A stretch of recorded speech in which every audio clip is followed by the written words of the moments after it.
This episode of The Clear Out was recorded on the 11th of January 2023 at home in Wicklow.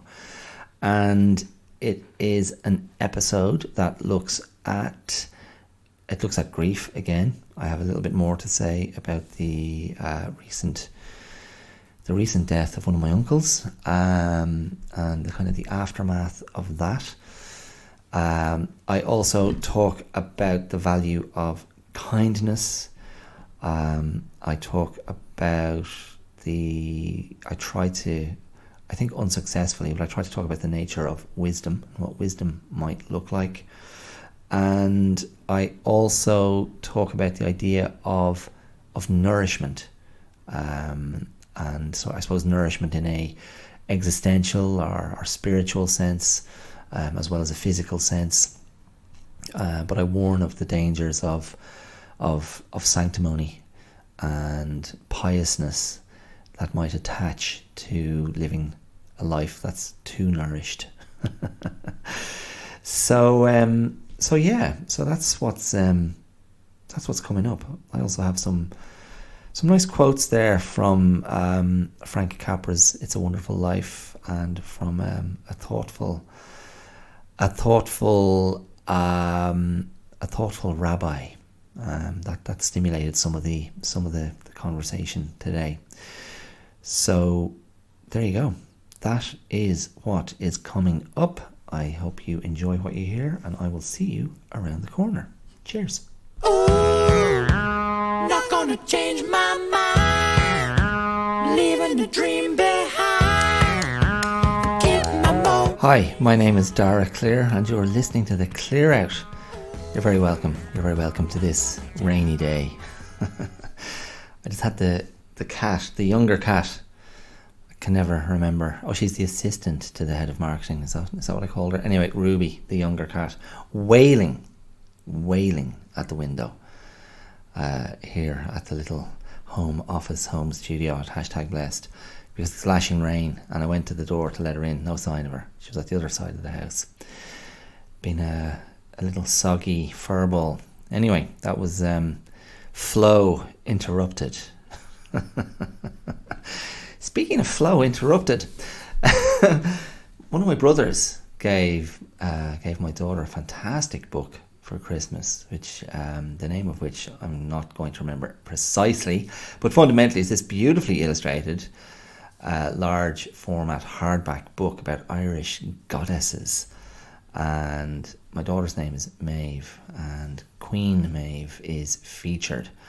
And amongst other things, she was notable for, i.e., like a warrior queen, taking up sword and shield and going into battle. This book has informed us that she was also a menstruation sort of advocate, and there's a great sequence in the telling of her story in the book where basically she's in battle and then instructs her men to form, to take her place in the battle, because she has to go and, basically tend to herself.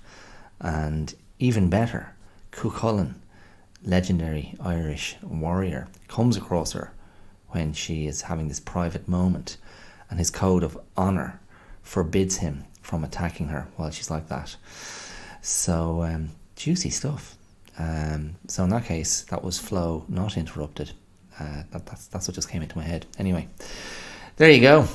Queen Maeve. The things you learn. That's a beautiful, beautiful book. I'll see if I can find a little link to throw in the description of the episode, so you can get a suss on it yourself. That was a great present. Anyway, here we are. It's another week, and the year keeps rolling. The days keep dropping off the calendar, and I must say I'm feeling rather weary.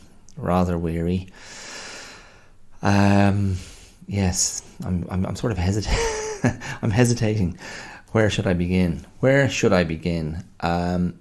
I suppose I should just begin with, and if you're new to the podcast, if you're a new listener to the podcast, what I do here is I lean into the sort of the examined life and I seem to be endlessly obsessed with interiority, the internal experience, the internal processor, what we're dealing with on the inside, because I feel it's so central to how we engage with everything that life throws at us. So the podcast is always there or thereabouts in the area of wellness and coping and resilience, but always trying to keep things pretty real, not making any amazing claims for myself or for what can be done or what can be coped with. Just trying to, on a weekly basis, kind of deal with stuff and look at it as honestly and openly and capably as I can. Occasionally having guests on to talk about their stuff, occasionally segueing into movies, martial arts, philosophy, psychology. It's all there. It's all in the mix all the time. It is a mélange. Quite like that word. I'll say it again. It is a mélange. So yes, and today, today I want to look at a couple of things. It's going to be a bit of a carry-on from last week. Carry-on podcast, not starring Sid James or Kenneth Williams or Barbara Windsor. Carry-on podcast. So one of the reasons I'm weary, I spoke last week about the death of a beloved uncle, and at the weekend, so what are we now, Wednesday, so 5 days ago, on Saturday we had his funeral, and he had nominated me to officiate at his funeral. So I had a pretty manic week last week, liaising closely with my cousin. Hi Aoife, I don't think you ever listened, but hi anyway. She was an absolute star, and really, between the pair of us and also with my wife Kiara, we kind of pulled together the service and were able to curate the pieces that my uncle had selected to be read out, or songs to be sung. It was just this very intensely bittersweet, beautifully painful farewell. But it just seemed to hold the whole experience and this is the nature of kind of communal events and these sort of and I'm saying this in a non-religious sense, but these kind of sacred, special moments, moments of human coming together and human observation and a collective sharing of something profound, I suppose, and something profoundly human, something profoundly emotional, something profoundly about life and death and memory and love and loss, of course. And on Saturday we, as a kind of a collective group of mourners, congregants, friends, family, comrades, etc., it was just something that did get very special. As I say, I used the word elevate there, I think. And my wife and I were talking about it afterwards, and it almost felt like, for us, because there was you're up there and you're speaking and delivering stuff. My wife played a couple of beautiful songs, and we're also caught up managing our own emotional response to my uncle's passing, and you access a different mode. And I suppose thankfully, my wife and I have a performance background, so you can kind of switch into a certain professionalism and focusing on doing the do, focusing on delivering what has to be delivered. But there was a tension there, and my wife said it was almost like an out of body experience. And I can certainly, that was my experience as well. It was just very surreal and very intense, and always sort of always teetering on the brink of collapse, in a sense. That was internal. That didn't show on the outside, but there were like kind of cracking points. But we got there in the end, and it was something very, very beautiful and special, and I don't think I'll ever forget it. And it was my immense honour to find myself in that position, and to be of service to my aunt, and to my other aunts and family members, and to some beloved friends of my uncle's as well. And just to add to the surreality of it, or add to the sort of electrical, emotional charge of the day, just as it happens, and I mean, this is just going to sound like a big filthy name drop, and that's not where I'm coming from, because that would be crass and crap. But just as it happens, the President of Ireland was an old comrade in arms of my uncles and my aunts, because they were very active in political activism and solidarity with certain regimes and revolutions and solidarity movements, particularly in Latin America, specifically Nicaragua and Venezuela and Cuba and other places. And they'd been on that road together. So the President was there, and I was his point of contact with the event. He has a long relationship with my aunt, but it just meant I was dealing with his aide-de-camp, and he was there with a military attaché as well. So it was just an extra little thing. So he sat up front beside me, and just as I would have expected, I have a very, very high regard for our President, Michael D. I think he's a great man. I really respect how he's conducted himself over his political life and in the role of president. I'd never met him before, but he was exactly what I expected, just very down to earth, accessible, unassuming, normal, and kind of graceful. And he was great there on the day, and had a bit of chat with me back and forth during the service. So that was just an extra little flavour in the mix. But the following day, Sunday, I certainly, I had been aware that I'd been managing my own little grief journey. And I mean, I did speak about this last week, and spoke about, in that kind of, grief, it's organic, and grief does this, and grief can be that. And on Sunday, it just hit me like a freight train. And we were driving down back home from Dublin, and my wife was driving, and it just came out of me. It came from deep within, and like a fountain or a rising spring of sadness and grief. And I just sobbed intensely for a while as we drove down in the car. And my daughter was in the back, and she was asking me why I was crying. And I didn't sense she was unduly concerned, just very frankly. So why are you crying? And I was like, look, it's just my feelings catching up with me. And I had a few more moments like that later in the day when I was out by myself. That had been coming. There's a build-up of pressure, isn't there? So that's in a way, that's one of the reasons. Not in a way, I mean, that is definitely a reason I'm feeling rather weary now, as midweek. There's just a sort of an emotional hangover, and a sort of a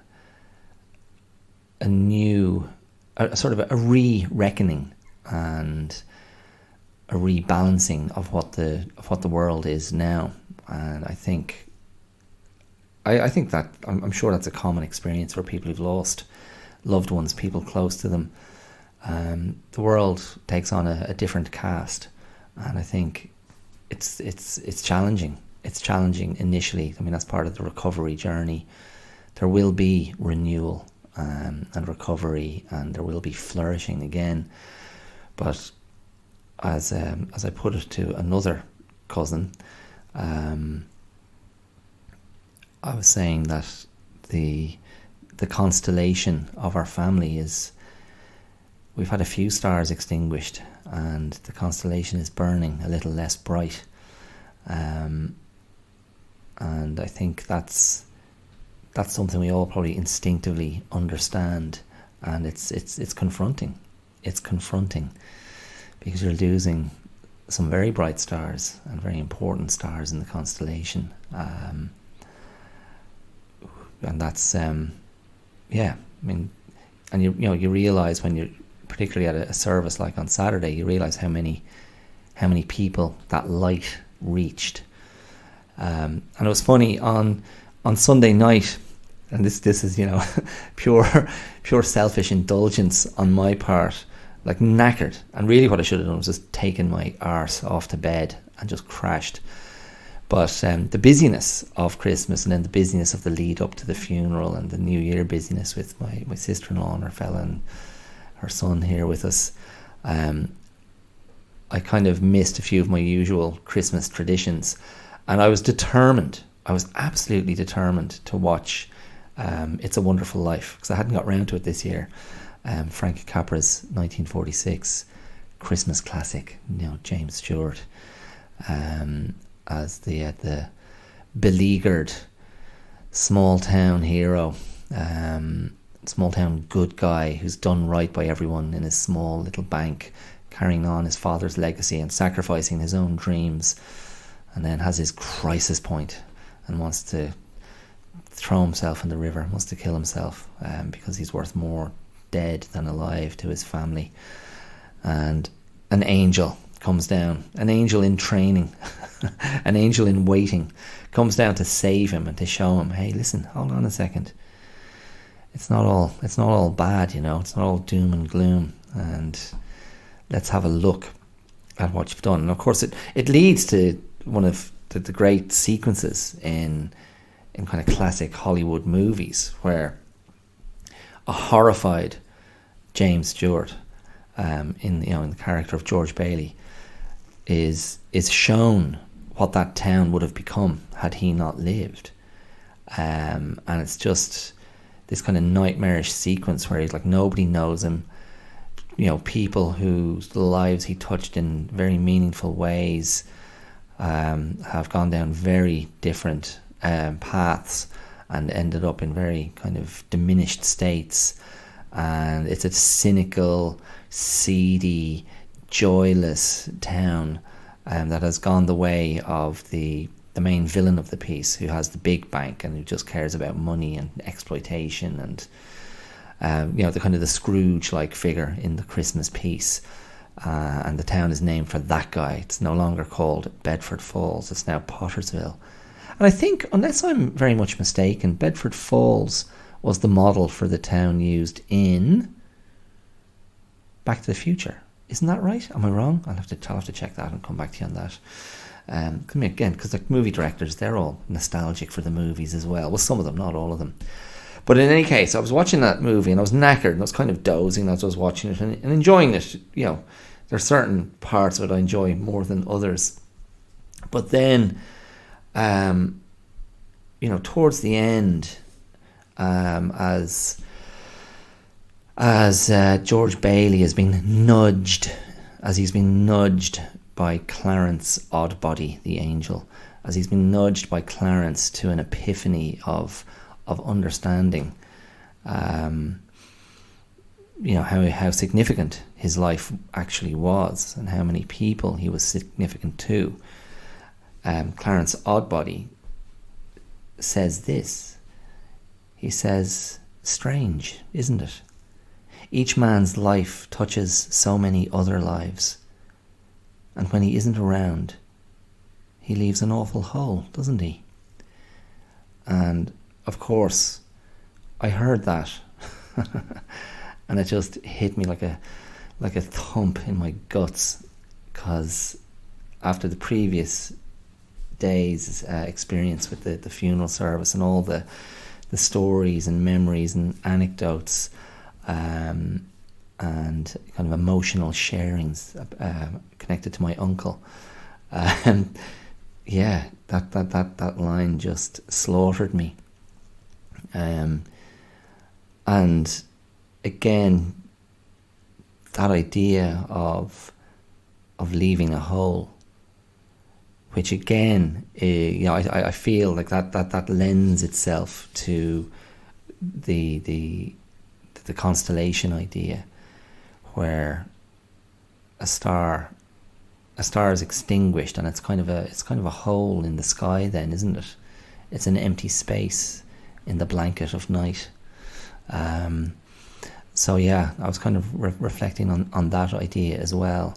And I mean, I did speak to this last week a bit, like the idea of the empty space that's left behind when someone goes, and how do you carry on? What's your relationship to that? And more than one person said to me like how they kind of expected my uncle to somehow be there, and that's what I found myself kind of craving on Saturday night. When my head hit the pillow, I was just feeling, I wish he was here. I wish he was there to celebrate himself, to be there for the party, to be there for the stories and the songs and just the mischief and the fun and the drink and the crack, because he would have really enjoyed it.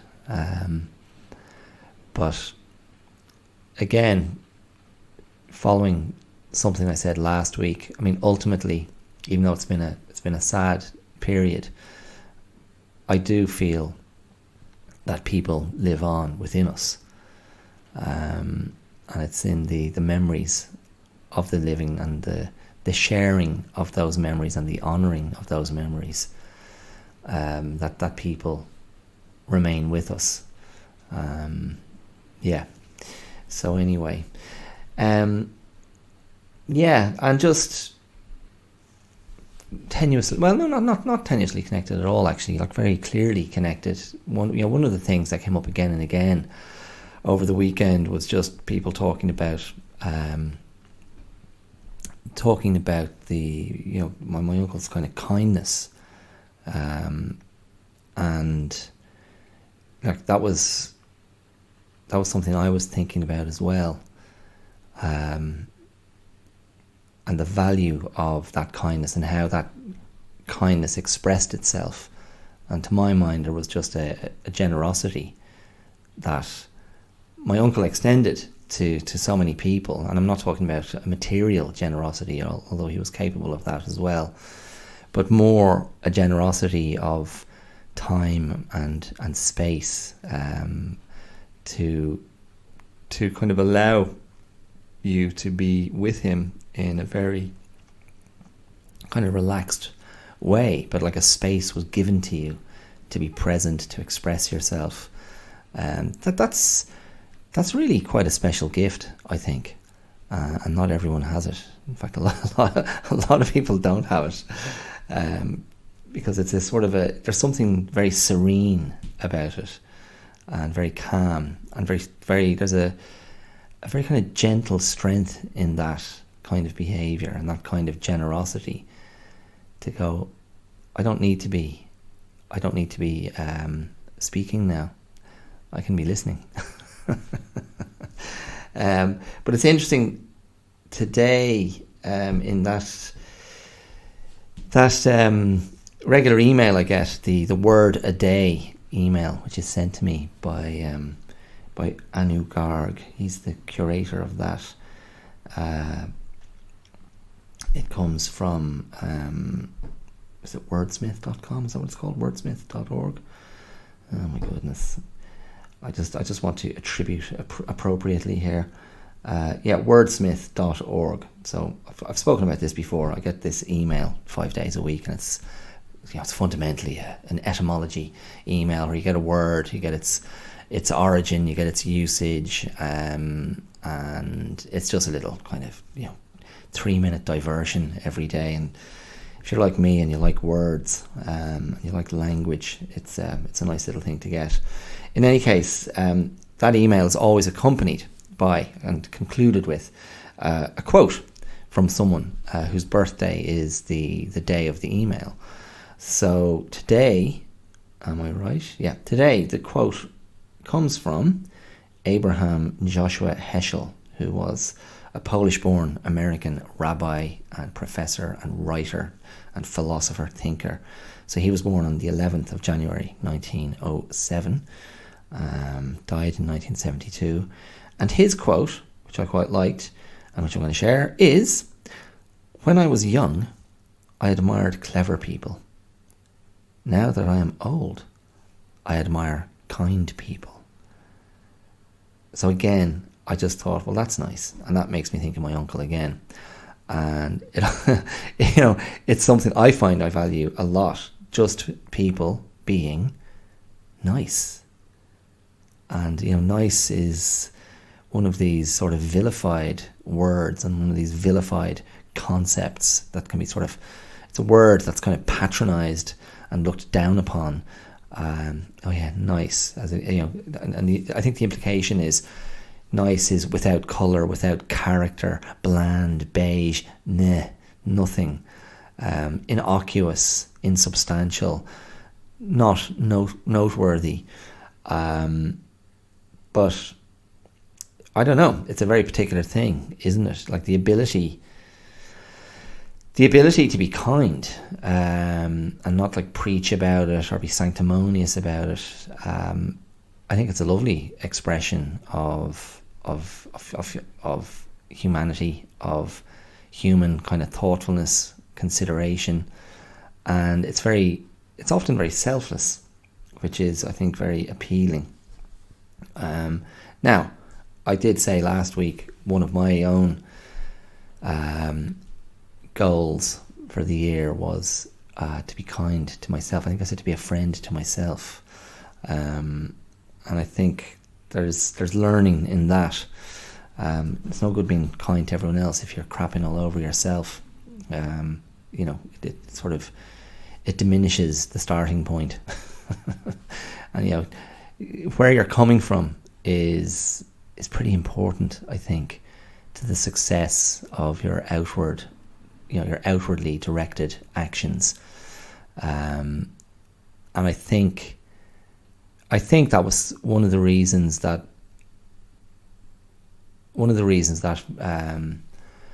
my sort of hosting or officiating at the funeral on Saturday seemed to go over so well. A lot of people responded very strongly to how we managed that.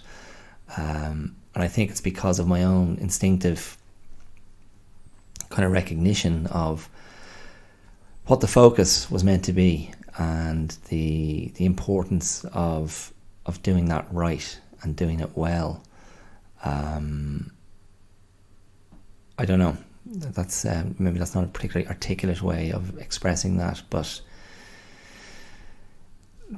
I think there is something powerful in having a sense of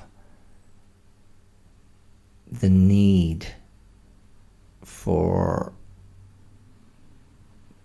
doing something right, the need for doing something right in a communal setting, especially, and having a sense of it's a funny sort of liminal space, I think, because people are very vulnerable in grief, and it's kind of managing that energy and holding people carefully, holding them gently, but holding them with confidence. And I think sort of steering people on a safe path where they can relax.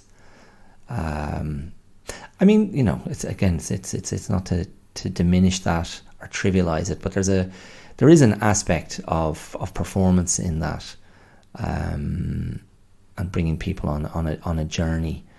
Like, people want to feel safe with you at the helm. And that's how I would have thought that way about teaching as well.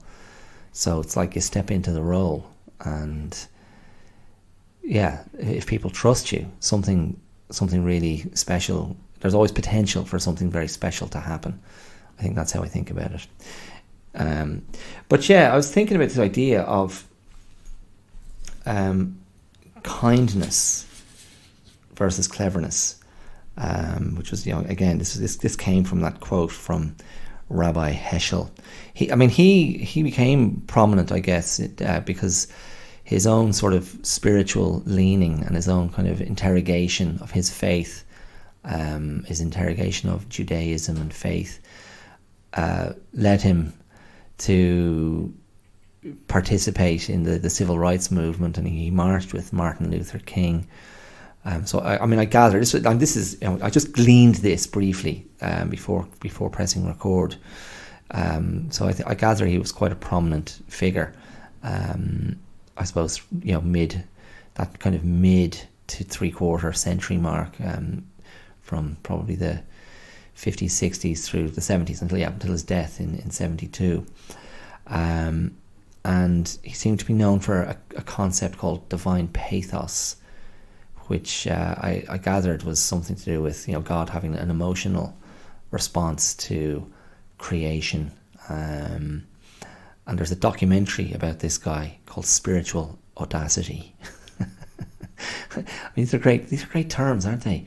Divine pathos, spiritual audacity. Maybe names for bands. Hi, we're Spiritual Audacity. Anyway, from Rabbi Heschel, that great quote about kindness. Valuing kindness over cleverness. And it's an interesting thing. You think I was thinking then about the podcasting space, and I was just asking myself, so is the podcasting space a place for kindness? What does that mean in that medium? Someone talking, someone expressing opinion, reflections, etc. Kindness, how do we see kindness? Because it's something that's usually demonstrated or felt. And it seemed to me in the podcasting space, it's much more an obvious platform for cleverness, for intellectualizing, for providing material or content that might educate, or stimulate or provoke. It's definitely a platform for aggression. It can be a platform for lots of less savoury things. I was speculating. I'm sure there's it's a platform for. I was going to say racism. That's a very large claim to make, but it could well be. Anywhere there's a space for opinion. And again, this idea of the democratizing effect of the web, where basically anyone with access can have a platform. And this has been tested on the most popular social media platforms, Twitter being a great case in point. Who's been taken off Twitter, who's been allowed back on Twitter, what type of things can be said and remain unpoliced on Twitter. Facebook has been, in this area as well, it seems to very extreme effect, and it's kind of manipulation of information. It's certainly manipulation of the consumers of that information, and then my immediate thought after that is, well, whose responsibility is it? It's all well and good to kind of go, look, these platforms need to be more rigorous in who they allow to speak and what they allow to appear. But I think, we as the consumers of that information, what's our responsibility? When do we switch on our own brains and engage our own critical thinking? It's one of the reasons I stayed away from social media for years. If I didn't have this podcast, I still wouldn't be on social media, really. I wouldn't use Facebook or Instagram or Twitter. I only use those things in my in my attempts to promote the podcast and attract listeners. And I mean, largely my sense is none of that's worked. I don't think it's made any had any impact on attracting listeners. I don't have any sense of that. But I'll keep going in the absence of better ideas. So kindness versus cleverness. I don't know. It's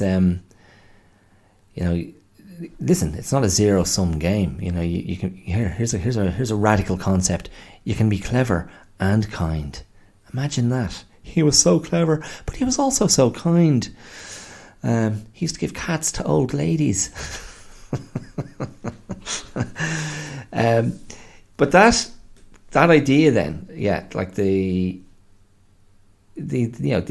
putting those things in opposition, it also made me think about something else I was reflecting on last week, because last Friday was the feast of the Epiphany, the 6th of January, which in Ireland is also Nullig Naman, which is Women's Christmas, also known as Little Christmas.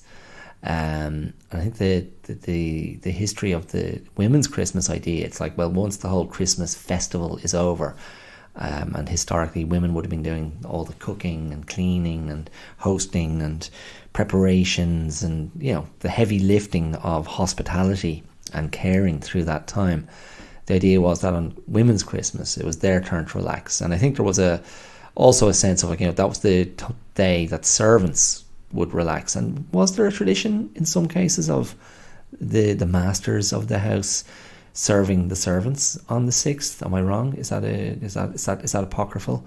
I think that might have been in the mix as well. But and what's that? So, and again, sorry, I'm jumping around. But the Feast of the Epiphany is the marking the arrival of the three wise men, the three kings, the Magi, visiting the baby Jesus, with their gifts of gold and frankincense and myrrh. And when I just reflected briefly on this last week, I was just thinking, okay, wise, and I was thinking, like, what is it? What is it to be wise? What is the nature of wisdom? And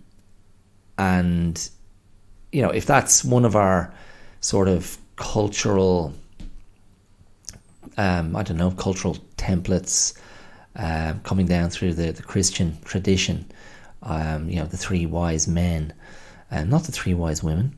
For woke listeners, what about the women? What about the wise women? Well, maybe they were wise to stay away. I don't know.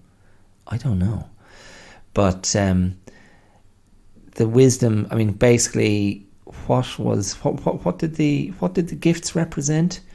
The frankincense represented deity, like Christ's sort of God kind of destiny. The gold, I think, represented the kingdom of God. I think that was the idea of the gold. And then here's one now that if you're a parent receiving these wise gifts, myrrh might be problematic, and you might be saying, I demur. And someone else might say, I de frankincense, I de gold, I de myrrh, I don't want that gift, take your myrrh and sling it. Myrrh, I believe, was an embalming oil, and myrrh represented death, and death and mourning. And I'm thinking, like, okay, well, maybe, at last weekend at my uncle's funeral, maybe a bit of myrrh would have been appropriate.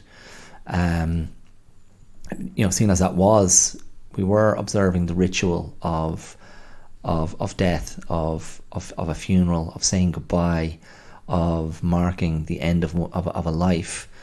But imagine you have your brand new baby, and someone comes in. It's like, where do I put the myrrh? And you're like, what? Yeah, no, it's a gift from the wise old man from down the road, Wise Willie, and he thought, he'd send you over 5 litres of myrrh, just to remind you that life is about suffering, and we wish you well. I know your daughter's only 3 days old, but here I'll just stick it up here on the mantelpiece so you can reflect on the inevitability of her death. Congratulations, I hope you'll be very happy. What the hell? Are you serious? I don't think so, lads. So, gold, sure, I'll always welcome a bit of gold. If I can get it in, a large ingot, and cash it in for a load of money, that would be lovely. Frankincense, we have plenty in the house. So, do we need more? Depends what it is. Incense comes in many different fragrances.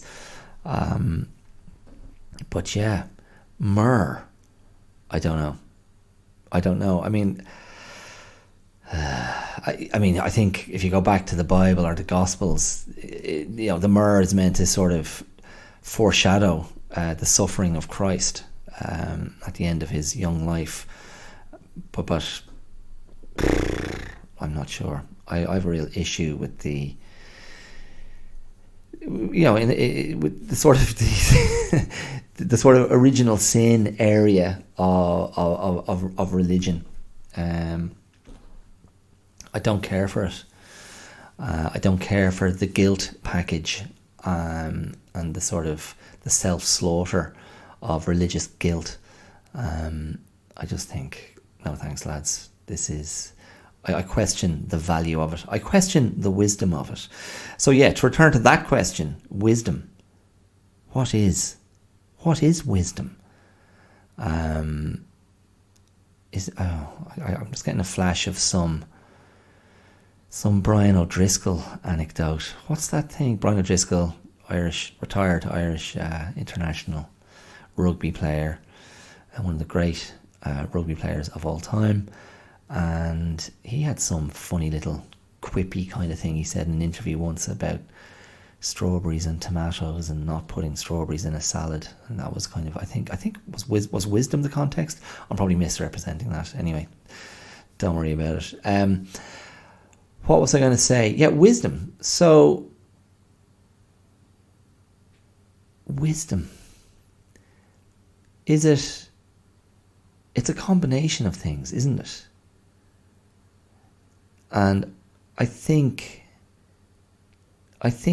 concepts connected to experience and judgment and discretion are central to wisdom. And I think of the idea of pursuing a wise course of action. Sorry, I'm just turning off my heater there. It's wise to turn off the heater because it means the electricity bill won't be so vicious. Yeah, wisdom. Is wisdom something? Is it something that we value, or is it like what's the worth of wisdom? Like, where does it come to bear in our lives? Is it only something we need at times of crisis? Is it only something we need when there's a major dilemma to be overcome? Can we, do we trust or value our own counsel? If you take a moment there and think, are you wise in your own decision making about your own path, about where you're going in life, about what you're doing, about your relationships, your career, your health? or is there somebody outside of you? Is there someone? I mean, often, the cliche, of course, is somebody old, isn't it? You know, the older, wiser person with huge life experience. And then is wisdom, like what kind of energy does wisdom have? Again, I think I lean towards that the cliche of wisdom is very calm. Wisdom is calm and considered, and something that kind of settles us down. But can wisdom be expressed in a with a more energetic, in a fierier, more incandescent way?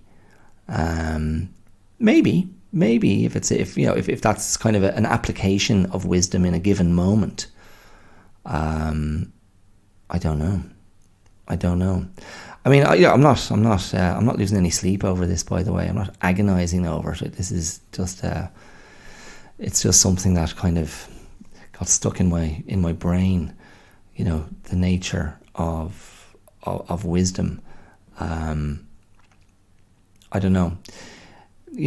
I was thinking, well, one expression of wisdom is knowing when not to speak, knowing when to be calm, knowing when to wait, to act, knowing when to be decisive.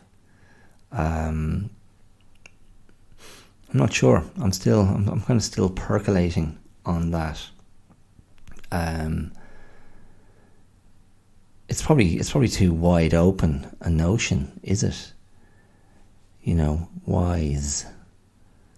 It was wise. I mean, you talk about business, and maybe wisdom, gets sort of it becomes an equivalent of being prudent.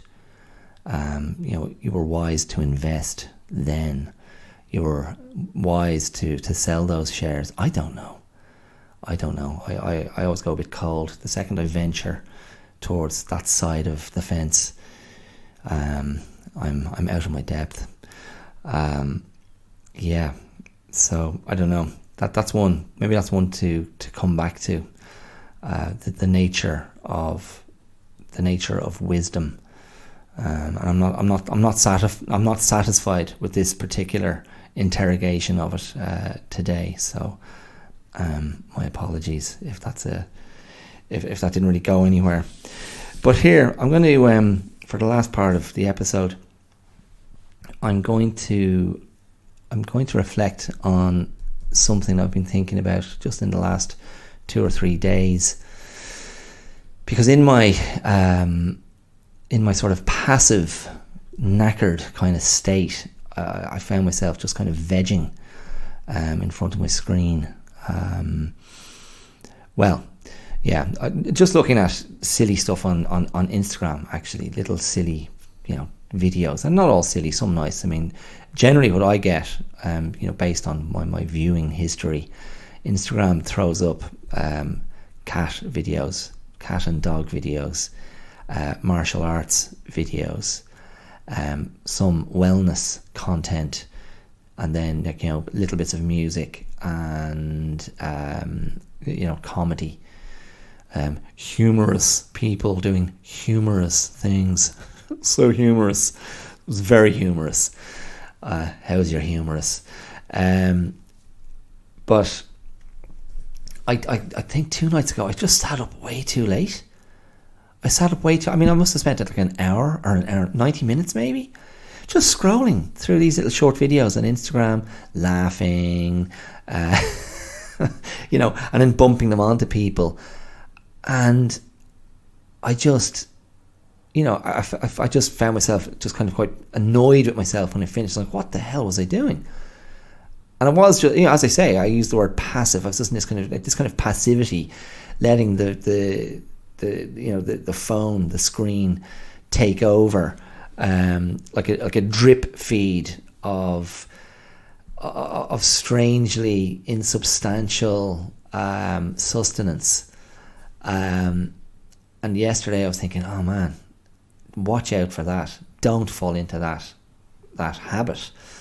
Now, as it happened, I also, over the previous couple of nights, started watching, and I mean, it's a couple of years old now, but the series Killing Eve, that stars Sandra Oh of Sideways fame and Grey's Anatomy fame, and Jodie Comer, amongst others, and written by just gone blank on her name. Written by the Fleabag creator. What's her name? I know she's tall.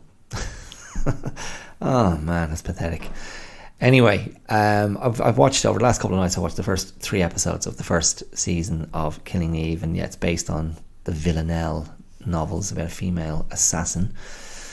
And yeah, it's going to drive me bloody mad trying to remember her name. Sorry, give me 2 seconds there. What I will say is I find the show, over 3 episodes, I find it tonally really irritating. And I think that is definitely a trademark of the writer, whose name I cannot remember, but I'm going to get it now in about 3 seconds. If my stupid phone will work and give me the information I need. It's been painfully slow. So sorry, Phoebe Waller-Bridge. I couldn't remember her name. So Phoebe Waller-Bridge, who created Fleabag, which I thought was absolutely hilarious, and she was great in it and really, really funny and entertaining. Lots of other things as well. But there is a tone, her tone, this kind of jaunty, smart alecky, slightly acerbic, slightly sarky, slightly edgy humour, this kind of jauntiness permeates the show. And it's like, oh my God, it's got this really irritating score that just kind of beats the head off you every 3 minutes. But Jodie Comer is just excellent. She's just a compelling screen presence. Now, prior to this, I'd only seen her in The Last Duel, where it's a more muted performance. But I can see how Killing Eve was obviously a massive launchpad for her, because she really sinks her teeth into it, and she's great, and she's a great screen presence. So I'll be happy to continue watching it just for her. And Sandra Oh is good as well, but she's more in that kind of cutesy mode that isn't that entertaining. It's something I resist in actors. But in any case, I was banging on about watching silly videos on Instagram, social media, and it just got me thinking, right? And this is what I'm going to finish with today. The idea of nourishment. Okay? The idea of nourishment. And again, let's put this into our wellness frame and just stop for a millisecond and ask yourself, think about what you're doing in your life, your lifestyle, your habits, your diet, exercise, relationships, career, if you're working, whatever it might be. And just ask yourself, how many things are offering you nourishment? Now, I know it can be, there's an argument against nourishment. There's an argument against, not everything should be good for us, because that would be bloody tedious and joyless and a bit prissy and sanctimonious. Like some of the more, Protestant expressions of worship, to be all kind of abstemious and, this is good for you, and kind of self-denying. Like many people, many people are on that road in January. Hear a lot of people, I'm doing dry January. I'm like, okay, good for you, and I mean, to be absolutely serious, dry January, when people choose to not drink alcohol for a month and they tell everybody about it constantly, a bit like veganism. No offense, Sarah, if you're listening. But, there's there's a part of me that goes, okay, that's great. You're doing something that is definitely a healthy choice. You're doing something that helps you demonstrate to yourself your own self-control, a bit of discipline. It'll probably be, very likely it'll be better for your health overall. But there's also a part of me that thinks, there's another choice. Just drink moderately all year round. But like the dry January comes on the back of the excesses of Christmas. And funnily enough, I saw a post on Facebook the other day from a guy that I've been planning to interview for ages on the podcast, and I just haven't managed to pull it together. A photographer from Limerick called Jamin Keogh. And I think he's going to be involved in this show that I'm about to start rehearsing.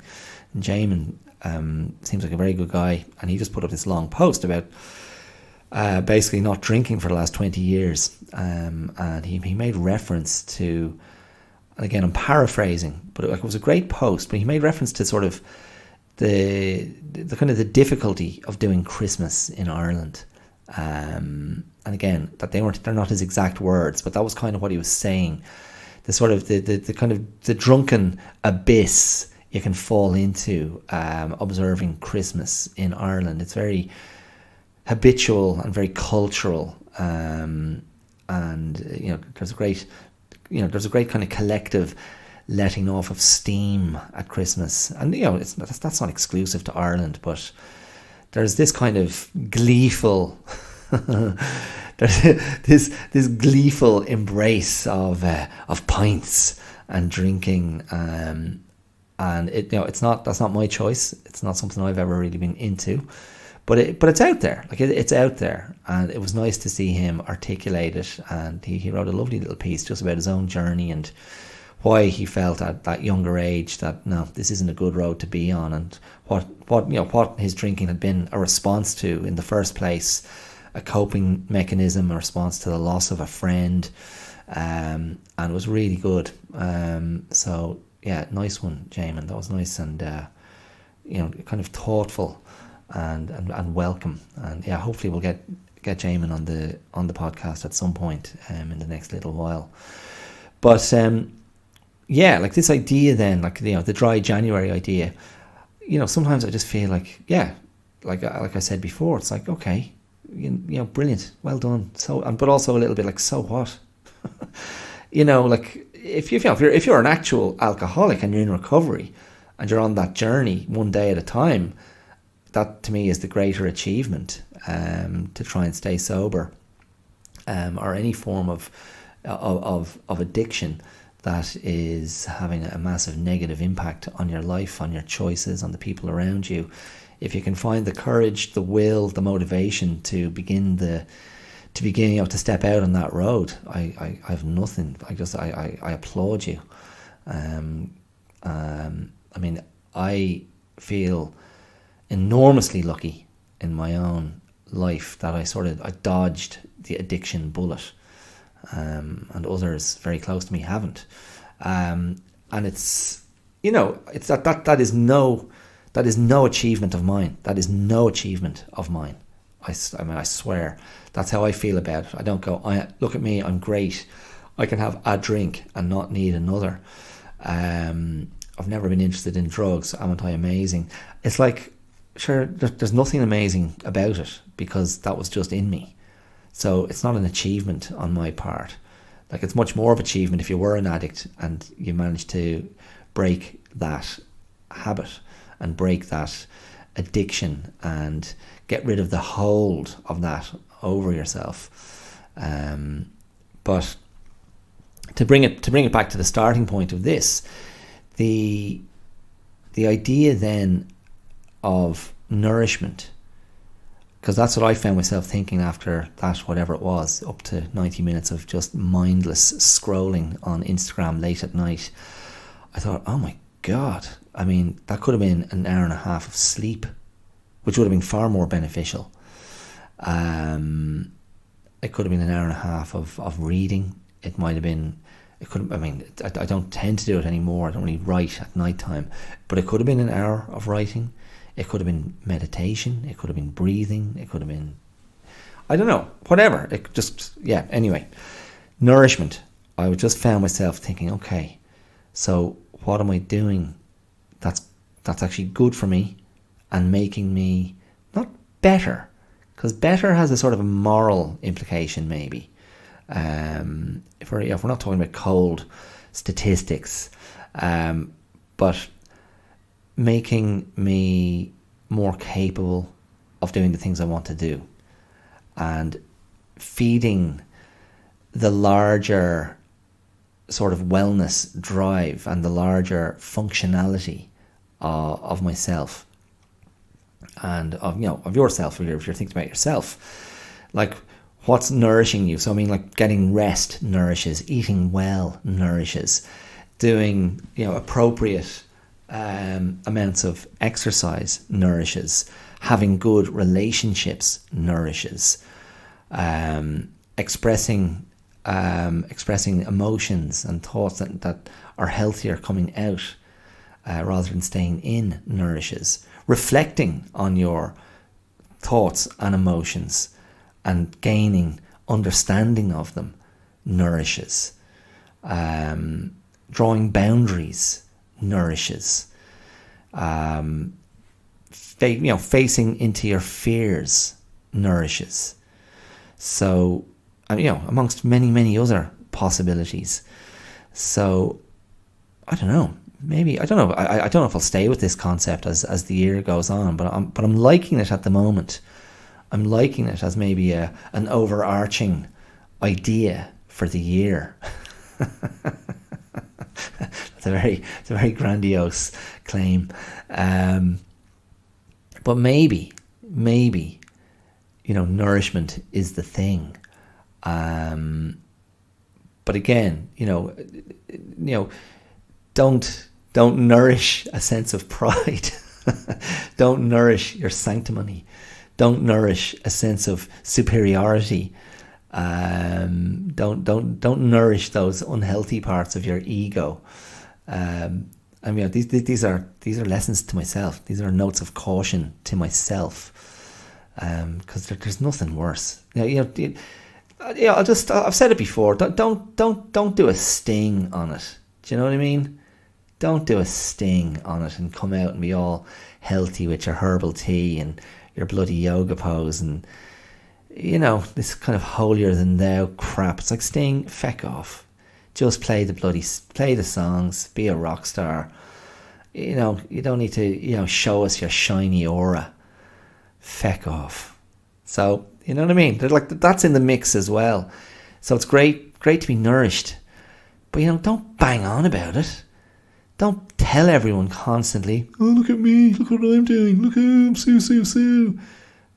What? I'm so. You're so what? I'm just so. I'm so. You're so. No, I'm so. Yeah.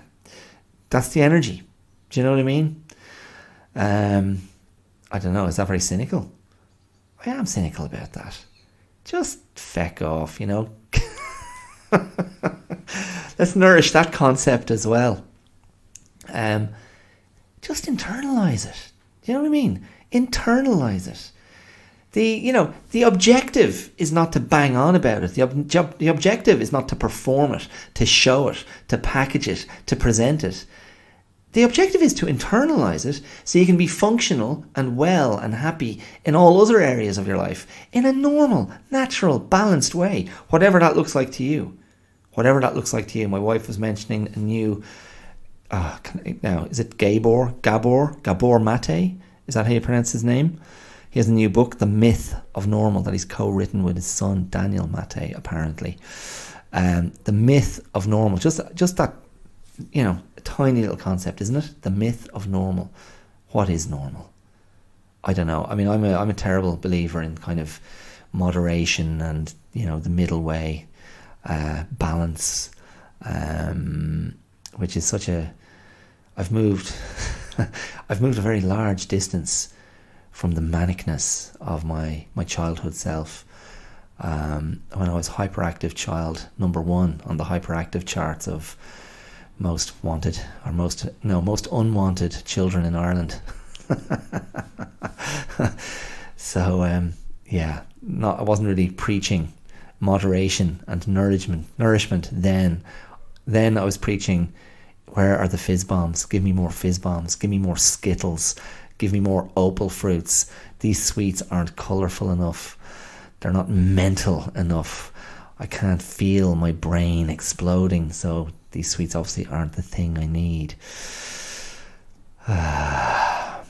So see, I don't need to do dry January. I need to do sugar-free January. That's actually not true. That would have been true maybe several years ago, but just for me to perform my own nourishment for a second.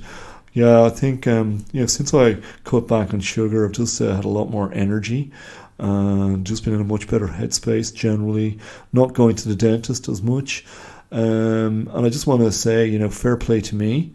Because a lot of people don't give up sugar, and I pity them, and I'm definitely better than them, because now I don't, I haven't added to my 57 fillings. Okay, I think I'll leave it there.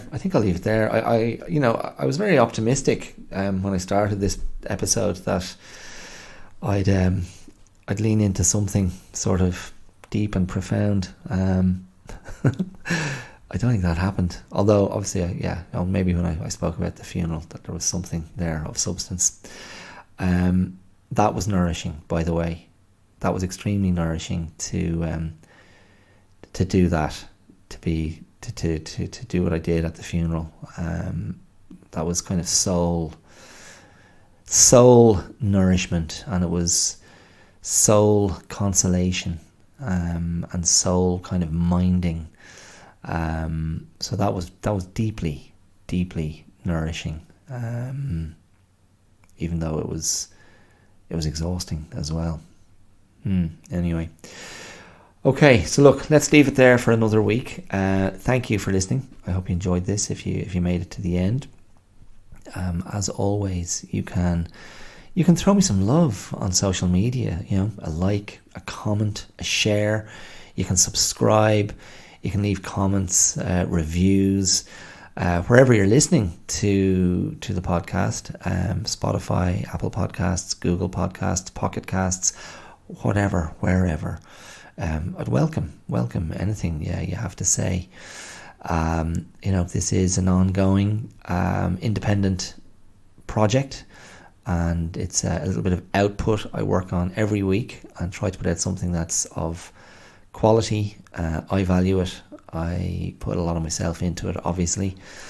And there's it takes a bit of time. It takes a bit of effort. So if you want to contribute to the ongoing kind of success or the building of the podcast, you can contribute financially using the supporter link, which will be there wherever you're listening, where you can make a one-off contribution, or you can use the Patreon link. That's patreon.com/theclearout, and then you can make a regular small contribution just to support what I'm doing here. Again, if you if you value this, if you think, no, you know what, that's actually worth throwing a couple of quid behind. It's a choice. You don't have to. Okay. Go forth. Be well. Nourish yourself in whatever form you think that should take. And I will see you. I will talk to you next week. All right. That's it. All the best. Mind yourselves. Take care. Thanks for listening. See ya. Bye.